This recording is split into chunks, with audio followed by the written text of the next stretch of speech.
मोदी जी के चमचे बोलिए, मोदी जी के शागिर्द बोलिए, मोदी जी के साथी बोलिए, मोदी जी के टोली बोलिए, मोदी जी के कार्यकर्ता बोलिए, लेकिन मोदी भक्त मत बोलिए, क्योंकि किसी मनुष्य को भगवान बना देना यूं चलते चलते ये अच्छी।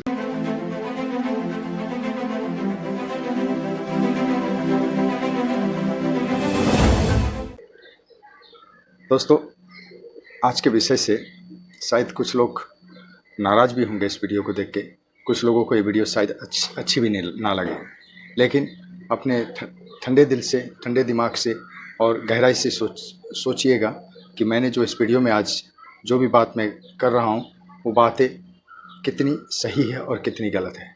दरअसल आज मैं एक विशेष विषय पर बात करना चाह रहा था, लेकिन उसी के बीच में एक और मामला और एक और विषय मेरे जहन में आ गया और मैं आज आपके सामने में रख रहा हूँ। आपने देखा होगा इन दिनों महाराष्ट्र में ज़ोर शोर से दूध के मामले में आंदोलन किया जा रहा है। कई लीटर, हज़ारों लीटर, कई सैकड़ों लीटर दूध आज रोड में बहा दिया जा रहा है, कहीं फेंक दिया जा रहा है, कहीं उसे बर्बाद किया जा रहा है इतनी बुरी तरीके से। वो दूध देखने के बाद में ऐसा लग रहा है कि ये दूध फेंको आंदोलन चल रहा है। ये सरकार से अपनी बात मनवाने का ये कौन सा तरीका है, ये बात आज मुझे तो समझ में नहीं आ रही है।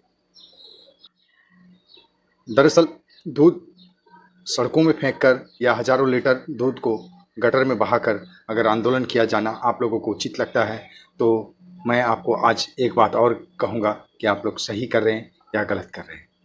महाराष्ट्र सरकार को जब से उद्धव ठाकरे आए हैं, तब से उद्धव ठाकरे को सत्ता से उतारने के लिए कई प्रकार की आंदोलन और कई प्रकार का विरोध किया गया, जिसमें विरोधी पक्ष नाकाम रहे। इस बार उनके पास जो हथियार है वो दूध फेंको आंदोलन, इसे आप दूध फेंको आंदोलन कह सकते हैं। दूध के मामले में अपनी मांग मनवाने का तरीका नहीं है, उसके लिए एक सिस्टम होता है, एक तरीका होता है जिसमें सरकार से बैठकर बातें की जाती है और अपनी मांगों के बारे में चर्चा की जाती है। अगर सरकार उस पर सही तरीके से सोच समझ के फैसला ले तो कई मांगें ऐसी होती है जिसे माननी पड़ती है।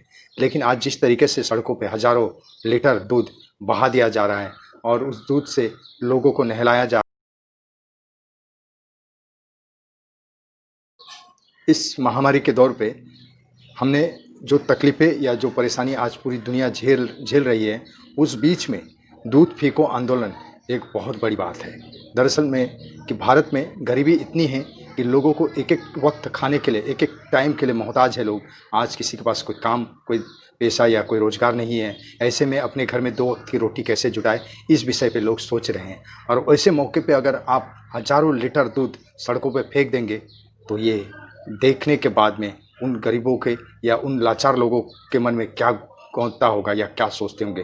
क्योंकि कई ऐसे गरीब लोग हैं जिनको आज के तारीख में एक अपने छोटे बच्चे को खरीद के दूध पिलाने के लिए भी पैसे नहीं होंगे। अगर वो बच्चे को दूध पिलाता है तो उनके परिवार में कोई खाना पीना या भोजन की व्यवस्था के लिए पैसे नहीं बचेंगे। ऐसे हाल में अगर इस दूध फेंको आंदोलन को आप अगर इस तरीके से निपटाते कि देश में जितने भी गरीब जनता है, हमारे महाराष्ट्र में जितने भी गरीब है जो दूध खरीद के नहीं पिला पा रहे या गरीब झुग्गी झोपड़ियों में, बस्तियों में, आप अपने आंदोलन को एक नया रूप या नया अंदाज दे सकते थे। आप इस आंदोलन के माध्यम से उन गरीबों के घर पे मुफ्त में दूध बांट के आंदोलन या विरोध दर्शा सकते थे सरकार के खिलाफ में। क्योंकि वैसे भी आप जिस तरीके से गटर पे दूध बहा रहे हैं वो दूध किसी के पेट में चले जाता या किसी का हित हो जाता उस दूध से, तो शायद आपके आंदोलन का सही अर्थ निकलता। आज जिस प्रकार से आप लाखों लीटर दूध बहा दे रहे हैं, उसी प्रकार से उस लाखों लीटर दूध से लाखों बच्चों का पेट भरा जा सकता था। जब हज़ारों लीटर दूध आप गटर में बहा सकते हैं तो हज़ारों बच्चों या लाखों परिवार की वो दूध मुफ्त में देके आप ये आंदोलन नहीं कर सकते थे। अगर आप इस तरीके का आंदोलन करते, विरोधी पक्ष नेता या विरोधी पक्ष के लोग अगर ऐसा सोचते कि आज हम एक अनोखा आंदोलन करेंगे इस कोरोना महामारी के काल में, कि लोग एक मिसाल भी देंगे कि इन्होंने अपना आंदोलन भी कर ली, सरकार से मांगे भी मना ली और लाखों गरीब बच्चों का पेट भी भर दिया। आपको जबकि लाखों लीटर दूध सड़कों में बहाने के बजाय इन गरीब बस्तियों में जाके आप एक प्लान तैयार कीजिए, एक रूपरेखा बनाइए और सरकार को चेताइए कि आज हम आपके खिलाफ में एक विरोध दर्शा रहे हैं, इसलिए लाखों लीटर दूध मुफ्त में गरीब झोपड़पट्टियों में बांट रहे हैं, जिससे आपके प्रति लोगों को के मन में एक अच्छी भावना भी उत्पन्न होती और लोग आपके विरोध को बहुत पसंद भी करते और आप चर्चा का विषय भी बनते। लेकिन आप जिस प्रकार से गटर में बहा दे रहे हैं दूध को, इससे आपको नहीं लगता है कि आप लोग गलत कर रहे हैं? ऐसे युग में, ऐसे समय पे जब लोग एक एक दाने के लिए तरस रहे हैं, ऐसा आंदोलन क्या मतलब है ऐसे आंदोलन का जिससे लाखों गरीब लोग एक साइड में भूखे पड़े हुए हैं और दूसरी साइड में आप लाखों लीटर दूध बहा दे रहे हैं।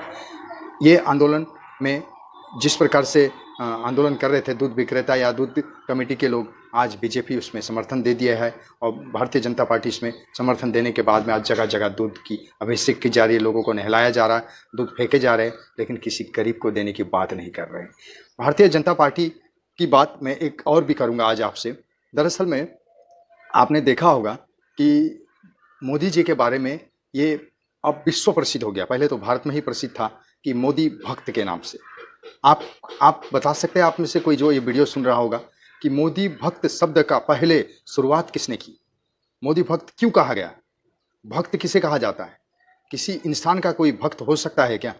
भक्त तो मैंने आज तक जो भी सुने भगवान के भक्त सुने हैं, किसी इंसान का भक्त नहीं। इंसान का तो भक्त नहीं हो सकता है, रिश्तेदार हो सकता है, दोस्त हो सकता है, भाई हो सकता है, इंसान का चमचा हो सकता है, इंसान के दुश्मन हो सकते हैं, इंसान का देवता हो सकता है, लेकिन इंसान का भक्त नहीं हो सकता है। आप इंसान का शिष्य, किसी भी मोदी जी के बारे में अगर आप कहते हैं कि मोदी भक्त, तो मोदी जी के शिष्य हो सकते थे, उनके रिश्तेदार हो सकते थे, उनके भाई हो सकते थे, उनके परिवार हो सकता था, उनके चमचे हो सकते थे। आपने मोदी भक्त शुरुआत कैसे कर दी? क्या आप जानबूझकर मोदी भक्त की शुरुआत आप लोगों ने की या कोई बड़ी साजिश थी कि मोदी जी को भगवान बनाने की?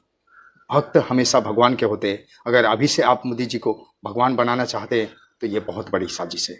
इसलिए मेरा मानना है, मोदी भक्त मत बोलिए, मोदी जी के चमचे बोलिए, मोदी जी के शागिर्द बोलिए, मोदी जी के साथी बोलिए, मोदी जी के टोली बोलिए, मोदी जी के कार्यकर्ता बोलिए, लेकिन मोदी भक्त मत बोलिए। क्योंकि किसी मनुष्य को भगवान बना देना यूँ चलते चलते ये अच्छी बात नहीं है। इसका मतलब ये है कि आप लोग जिस प्रकार से पूरे भारत में किसी की भी सरकार गिरा के अपनी सरकार बचाने की तैयारी कर रहे हैं, उसी प्रकार आप क्या किसी भगवान का भी रूप तैयार कर रहे हैं, जिसके कारण से इन्हें मोदी भक्त कहा जा रहा है।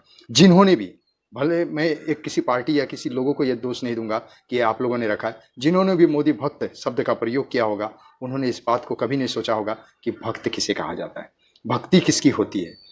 आप लोगों ने तो मोदी जी को भगवान बनाने के कगार पे ला दिया है। आप उन्हें इंसानी रहने दीजिए, किसी देश के प्रधानमंत्री रहने दीजिए, किसी पार्टी के नेता रहने दीजिए, लेकिन उन्हें भगवान मत बनाइए। जिस प्रकार से आज राम मंदिर के लिए जो विवाद चल रहा है, उनके भूमि पूजन के लेके, क्या ये विवाद ज़रूरी था? जिन्होंने ये आंदोलन की थी राम मंदिर को लेके या बाबरी मस्जिद ढहाने को लेके, आज उनमें से बड़े बड़े दिग्गज तो इसमें नहीं है।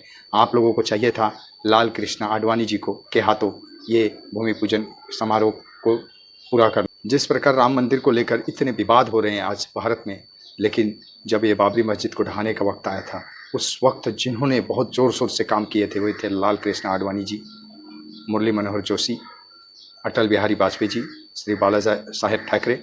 इन लोगों के हाथों से राम जन्मभूमि की भूमि पूजन का शुरुआत करना चाहिए। बीजेपी वालों को, भारतीय जनता पार्टी को ये चाहिए कि उनको क्रेडिट दे, आप ना करें। उनको क्रेडिट देने से क्या होगा? आपका ही नाम बड़ा होगा। आप भूमि पूजन का अवसर लाल कृष्ण आडवाणी को दे, राम मनोहर जोशी को दे, लेकिन आप ये जो जिस प्रकार से बताया जा रहा है कि इसको हम निमंत्रण भेज रहे, उसको नहीं भेज रहे, ये गलत कर रहे हैं। इसके बजाय में आप उन सीनियर जिन्होंने ये शुरुआत की थी इस जंग की, उसी से आप इनका अंत भी कीजिए। भूमि पूजन अगर आप उनको करने का मौका देते हैं तो लोगों में आपके प्रति एक सहानुभूति उभरेगी। लोग कहेंगे कि हाँ, जिन्होंने ये शुरू किया था आज हम उन्हीं के हाथों से काम कर रहे हैं।